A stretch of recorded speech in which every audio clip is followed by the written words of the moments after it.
Hi guys, welcome back to my channel. Today, I'm going to be doing kind of like a Q&A sort of video. I don't have specific questions directed at me, but I'm going to be answering questions about moving to Spain and why I chose to move to Spain, why I chose to leave my life here in the US. So let's get into it. So I made myself an iced coffee for this, date we're having, me and you. So if you're thinking of moving to Spain or teaching English abroad, there are so many resources online that will help you and answer a bunch of questions that you may have throughout the entire process. The process can be confusing. First of all, the application can be confusing because the application will probably be in the language of whatever country you're going to go teach English in. Then you have to start the process for the visa, and the visa is actually what allows you to stay in Spain. There can be a lot of hiccups during the visa process, so these groups are so helpful for finding answers to questions that you may have, because there's a 99%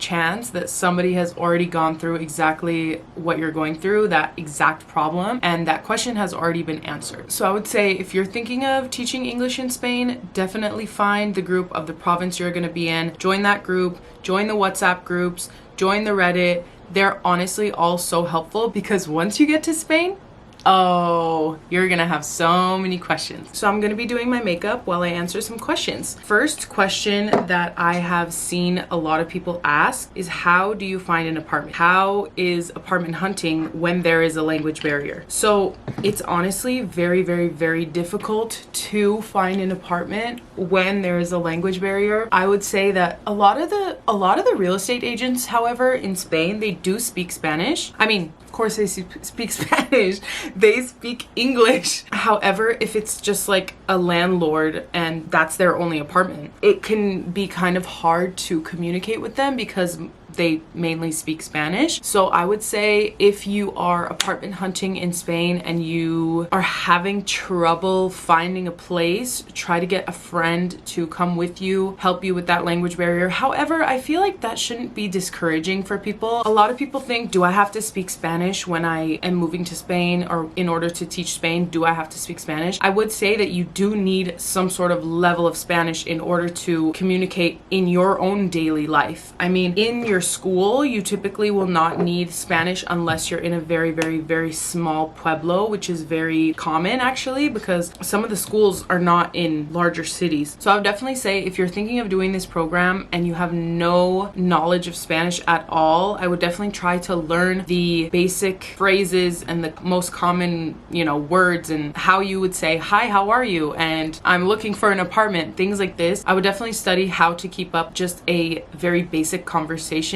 before you do come to Spain, because let's just say you're gonna go shopping, okay, and you can't find something. You want to know how to say, ¿Dónde puedo encontrar esta cosa? Or ¿Dónde están los blah blah blah blah? Okay, if you do go to Spain without any knowledge of Spanish, trust me, you will learn like this. If you have your mind and your heart open to the country, to the language, to the culture, you will learn very quickly. However, I will say it is easy to get caught up and only hang out with other Americans or other teachers of English. I mean, we as human beings, we like to stay in our comfort zone, right? And learning a new language is very uncomfortable. You stumble on your words. Sometimes you have no idea what to say. Sometimes you say the completely wrong thing. And I feel like us as humans, we can think that that's embarrassing, especially when you're in your adulthood, like me, 28. Again, going to Spain with an open heart, open mind, open everything, just to be able to kind of soak in the culture and the language, that is so, so, so important. It's not easy, but it's easier in the sense that there are way more ways for you to learn the language and practice the language on a day-to-day basis, so that you can retain the language in the rest of the years if you do happen to go back home to the US. Okay, so I started talking about how to find an apartment, and then I went into learning Spanish. So I definitely feel like finding an apartment is not necessarily the easiest process, especially if you're in a city. So a lot of people probably that will be watching watching this video are going to be going to Madrid. I feel like I personally got very lucky when it came to finding my apartment in Madrid because I stayed in an Airbnb for the first 2 weeks. Oh my god, this blush. Hello? I need to blend. I need to blend. How I found my apartment in Madrid, which in Madrid, I lived in a studio apartment. I was paying 550 euros a month plus utilities, which were about, give or take, maybe 50 to 60 euros a month, which we will talk about the money after I talk about the apartments. I'm like, this is very, you know, that's just how my brain works. Like, I don't know what to say. So I realized as I was editing this video, I never went into websites in order to find apartments in Spain. So the first of these is going to be Idealista. This is going to be the most popular website to find apartments in Spain. Landlords use this website. Also, real estate agents use this website to list their properties. You can search for specific neighborhoods or you can draw on the map, which is probably the easiest way. The next of these is going to be Fotocasa. It's the same style as Idealista. You just search for the city you're going to be in.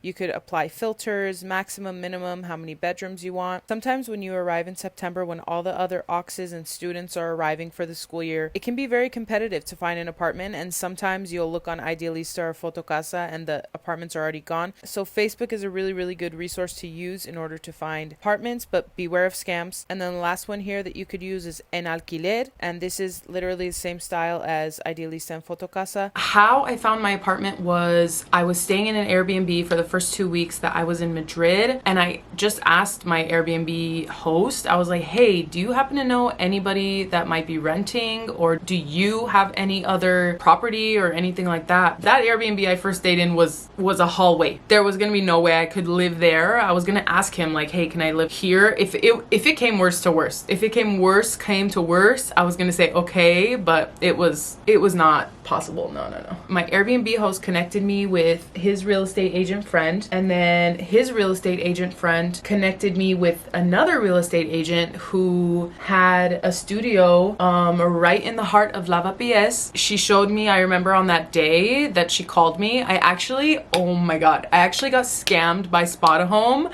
which, oh my god, that's a whole other story.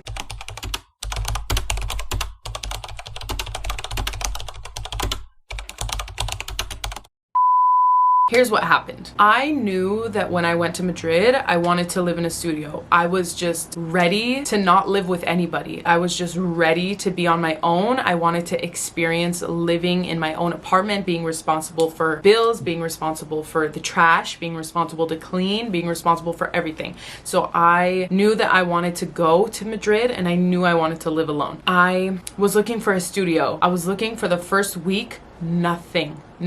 Don't make this mistake that I did. I started freaking out. I'm like, okay, what if I just rent an Airbnb, you know, for the year? I was like, that was literally my last, I was already on my last resort because I was just so scared. And there was only like maybe about 5 days until school started, and I was just freaking out. I actually put down the deposit for a place through Spotahome that was, first of all, in this like completely 30 minutes away from where I was staying in the city center of Madrid. It was like a little bit outside of the center, and I looked at it on Spotahome, and it had a terraza and everything, and I was like, okay, I love it. Like, let me just, you know, pay the $2,000 to secure this place. And that was, oh my god, I can't believe I got scammed. But you have to learn from your mistakes. Good thing though, I paid through PayPal. I got that refunded. I really did. Spotahome was like, yeah, we're closing your account. And I was like, I really freaking hope you do. I really hope you close my account, because I'm never gonna ever go through you guys again. The like way I got scammed was that I kept asking the guy, I was like, please, can I see the place? Please, can I see the place before I move in? Like, I need to know if I'm gonna buy, I need to know if I need to buy a bed. I need to know if I need to buy these things. And first of all, the guy never responded to me. He would respond every other day. This all happened over a span of like 4 days. And finally, I was like, if you're not gonna respond to me, then I'm going to assume that you are fake. This is a fake account. You are not real. And I would like a refund. And then I went through PayPal, and I literally just like said that it was like fraud or whatever. And Spotahome canceled my account. So I was like, okay, perfect.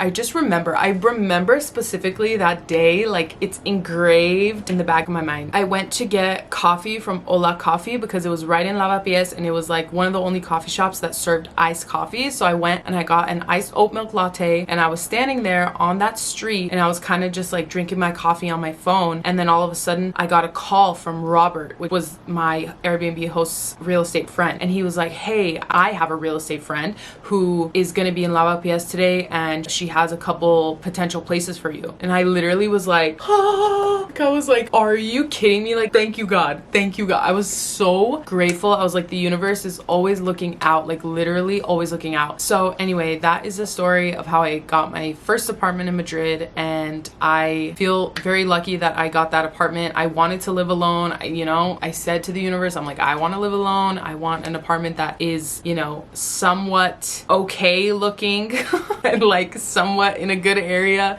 And actually it was in a very, very good area. If you ever go to Spain, and if you ever go to Lavapiés, Calle de Argumosa, where you exit the metro, the line 3 in Lavapiés, like I lived on that street. So speaking of apartments, so many people ask me, how do you afford to live in Spain? Are you getting paid for this program? What's the deal with the money situation? Through my program, which is through the Ministry of Education, they have this program set with the US and with other English speaking countries as well. So with the NALCAP program, you do get paid monthly. You're technically on a scholarship in order to be in Spain, and your scholarship comes to you monthly. It's a stipend, but you're technically a student. You're applying for a student visa. You're considered a student. Depending on where you are in Spain, the answer of how much you're going to get paid every month is different. So this year, actually, the program just raised up the amount of money that is the minimum, which used to be 700 euros and now it's 800 euros.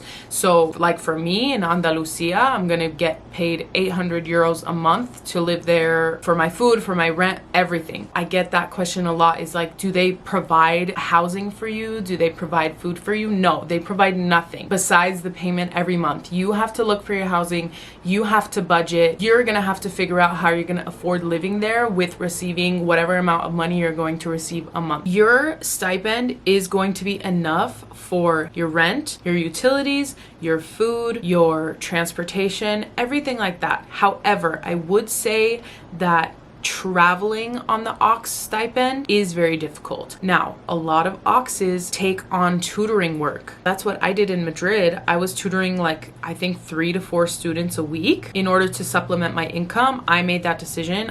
I knew that I wanted to do tutoring on the side, and that's typically the only thing that AUXes can do on the side to supplement their income. Now, whether that be through online tutoring or through websites through like Cambly, or I don't know, what is the other one? Italki. I haven't ever looked into those because I've always found my tutoring kids from my students already, and then word of mouth. They refer me to other students, and then that's how I've found my students, or they've found me. You know what I mean? The opportunity to teach English in Europe is crazy, crazy, crazy big right now. Everybody wants to learn English. I think the most popularly spoken language in the world is English. The opportunity is there. So I would say that there are ways to supplement the AUX income, but if you feel like you don't want to do any tutoring on the side, you can work in the US, save up a bunch of money, and then once you're in Spain, you can just do the AUX position, and then you can travel on the weekends and do whatever you want to do, which is what a lot of us do. So you can find how much you're going to get paid online on the NALCAP website, which I will link down below. There's an entire guide, and it breaks down how many AUXes there are in each province, and then in the actual handbook, I think it says exactly how much each province gets paid. The minimum is 800 euros now, and the maximum is 1,000 euros. Madrid and Valencia get 1,000 euros. The rest of the provinces get 800 to I think 875 or 925. It just really depends on which province you live in. If you guys have any more questions on the money aspect of the entire process, please let me know specific questions down below. It's very hot in my room.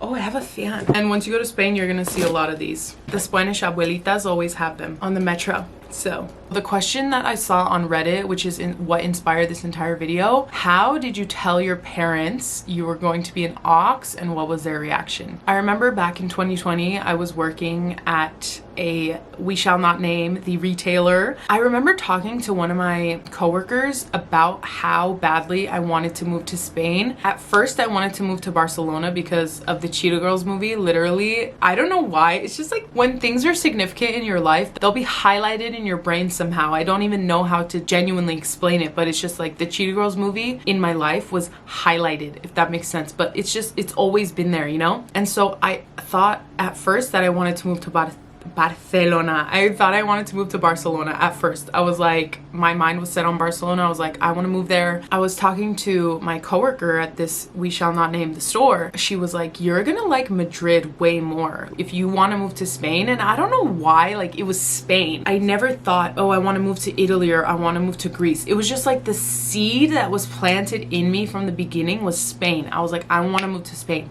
She was like, I don't think you're gonna like Barcelona. At first I was kind of fighting it in my mind, like why wouldn't I like Barcelona? You know, when you see it everywhere, and Barcelona is known to be like the most hip and the most like, you know, sought after place in all of Spain. Anyway, long story short, I started looking into Madrid and I was like, okay, I think Madrid could be cool. And then I looked up like ways to live in Spain as an American, and then I found this program. And I remember telling my mom, I think I had said here and there, like, I really want to move, I really need a change, I can't stand this place anymore, I want a new adventure. Because I have been working since I was 16. I felt trapped. I honestly felt trapped. The entire first year of COVID definitely traumatized me because I worked in a big box retail store. I was like, I need an escape. I think my mom knew that I would always leave. When I read this question, I thought back and I was like, how did my mom react? At first, she's obviously like gonna go into mama bear mode, and she was probably like, are you gonna be okay? How are you gonna do it? Like, how are you gonna survive? How are you gonna financially afford this? What are you gonna do? But I think overall, like in general, her attitude was so positive towards it, and she was like, go. She's like, you're not meant to be here anymore and I want you to go. So I feel very blessed and lucky that I have my mom's support throughout my entire journey. Am I gonna cry? No, I'm not gonna cry. I have my mom's support fully in this entire journey. I'm going to Spain in order to truly enhance my career in teaching English. A lot of people think that doing this program is just a way for you to live abroad for a year and party and, you know, explore. And yes, you get to do all those things, but when you're doing this program, you also have a chance to make a huge impact on students' lives. That's the one thing that I discovered doing this program the first year, is that students really look up to me. They really value my opinion. They really truly put me on a pedestal. In a way, I feel like it would be such a dishonor to them to just do this program and not put any effort. I want to really impact my students' lives in a very positive way by teaching them English, by teaching them my culture. I want to learn about their culture. It's more of a cultural exchange. That's the entire point of the program, is that it's a cultural exchange. So yeah, long story short, I said that 3 times. Long story short, it was a bad time. My mother was very supportive and is still very supportive of my journey. And actually, she cannot wait to come visit me in Sevilla. I'm so excited. So I am going to end this video now because I've been talking for about 50 minutes and I have to edit this entire video. But I hope I answered some frequently asked questions about the AUX program. Please, if you have any more questions, leave them down below. I would love to answer them. And yes, bye guys. Thank you so much for watching.